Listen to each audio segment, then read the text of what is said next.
Hello, welcome to Matt's Screw channel. I hope that fucking camera doesn't fall off that Bible. Anyway, just to tell you where you are, that camera is on top of a Catholic Bible, the New American Bible, Revised Edition, with two keys on the spine, which is strange, sort of a duality thing maybe, I don't know. And then that's on the Werner Herzog collection Blu-ray set, and that's on Stillness Speaks. And then that is on a book called Knockout by Mike Kennedy. And you're looking at me here. So I should be doing this, maybe. This is primarily gonna be a BookTube channel, perhaps, and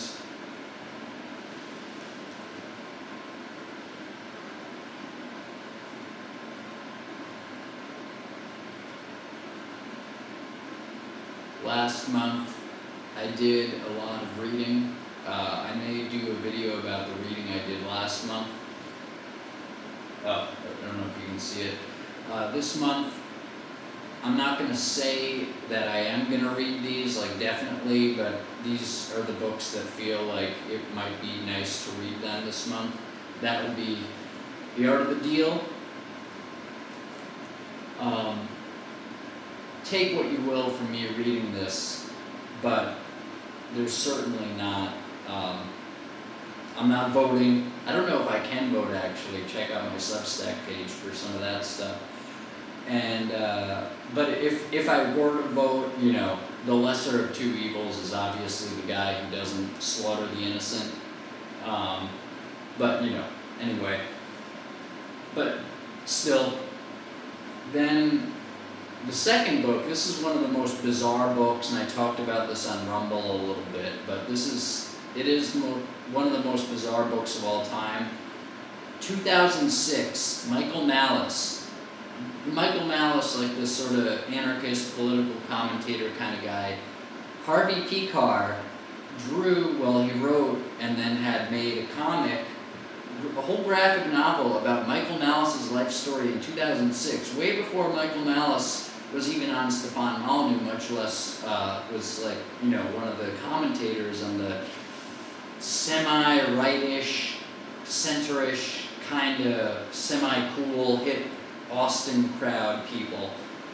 He had a graphic novel of his life. Why did Michael Malice have a graphic novel made of his life? And not only that, written by the guy, although much of it seems to be like in first person, so I don't know how much of it is just quotes from Michael Malice, but written by Harvey Pekar.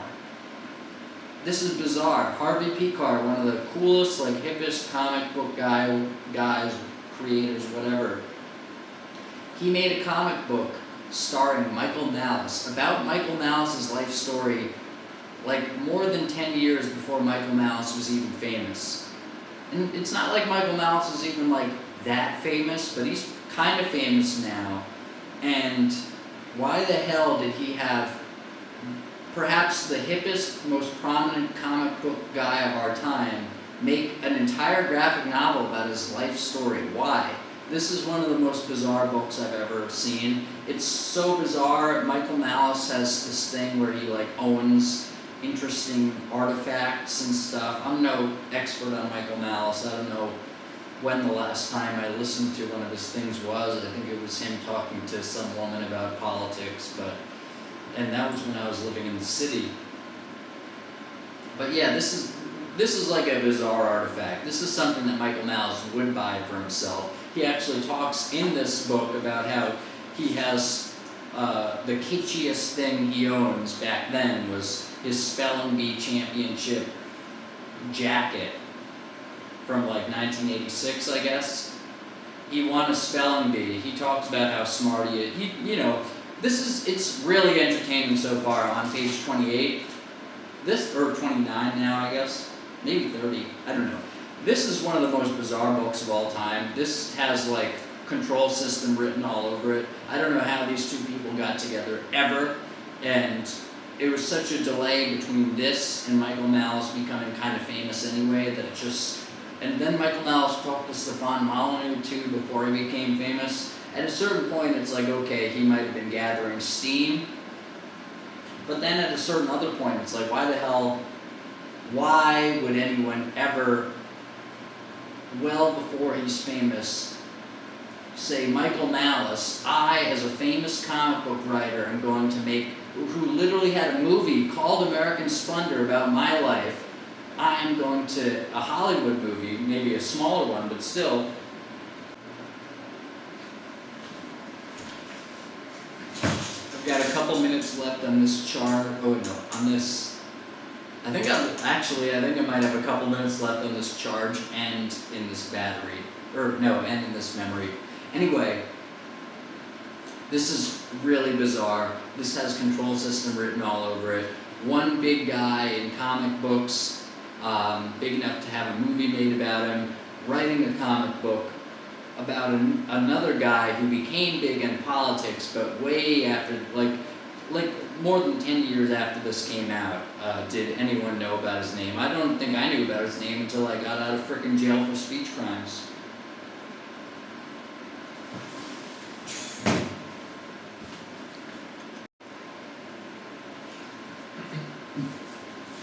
Before I tell you the third book, I'm going to tell you my reading schedule, because a lot of booktubers, they talk about reading a lot, and then you wonder, how do you read so much? Now, I'm not one of these people who pretends to read and then I listen to audiobooks. I'm not that.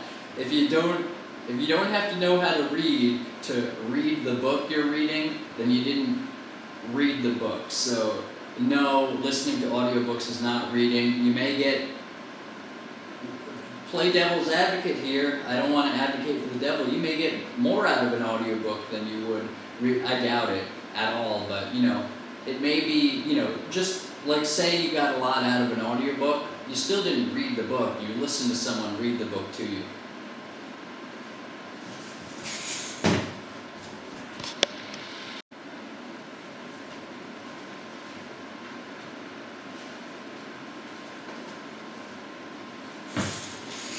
Now, the third book I'm thinking of as like a November reading book is Volume 1 of Cutting Through by Alan Watt. Now, this book and this book, these both appear to be control books to me, in one way or another. The Trump one actually is interesting because it starts in a very, I might hesitate to say it, but it starts in a very Christ-like way. After I was thinking about take no thought for the morrow, and literally to the point where I was thinking I don't even want to make a to-do list, because that's literally Jesus said, let your yes be your yes and your no be your no. Take no thought for the morrow. Anyone who plows a field and looks backward is not fit for the kingdom of heaven.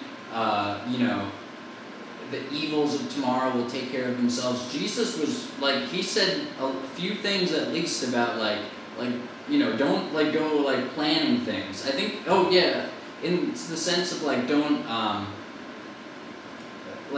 your yes be your yes. He was saying something you can't change the hair on a single color of your head. Why are you gonna basically go out and tell people what you're gonna do? Which actually it goes along with something in the Conversations with God. Actually, I am not saying that follows Jesus almost in any way. Maybe, I don't know, but I've read two of the Conversations with God books, and whatever. But anyway, it basically Jesus is hey, don't tell someone you're going to do something. Period.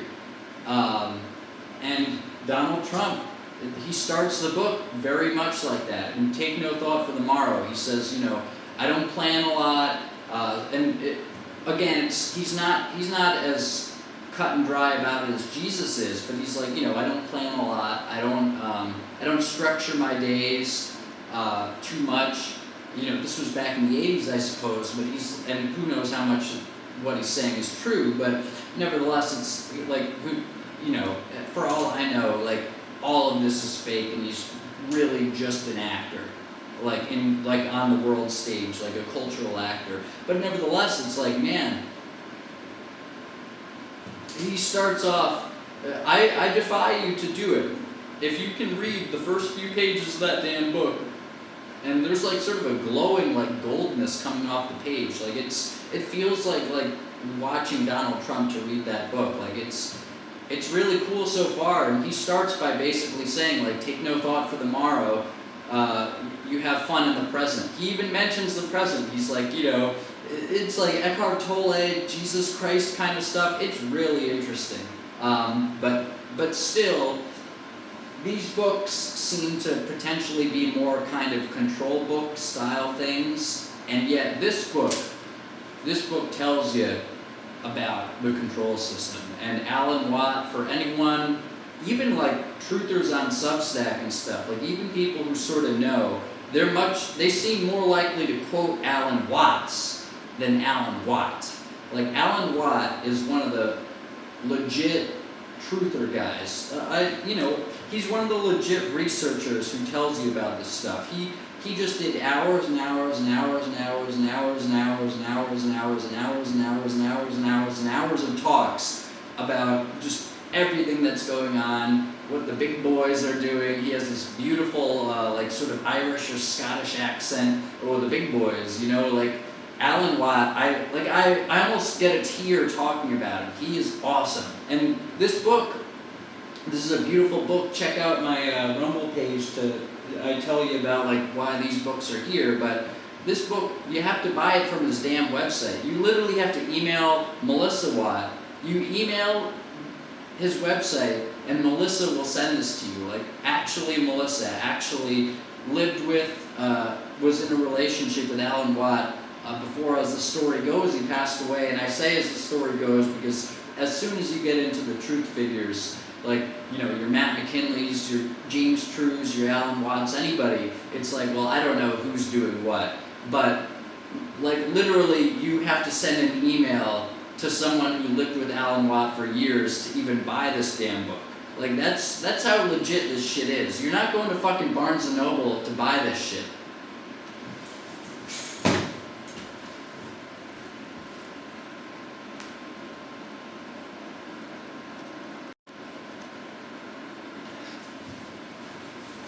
Anyway, my reading schedule. I read 25 pages a day. I do 3 pages of my wisdom, or a master's book, 5 pages of a wisdom book, and then at least like up to 25 after that. But to get through some books, particularly last month, there were days where I literally read like coming up on 200 pages, and like for someone who didn't read that much like for a while before then, it was grueling.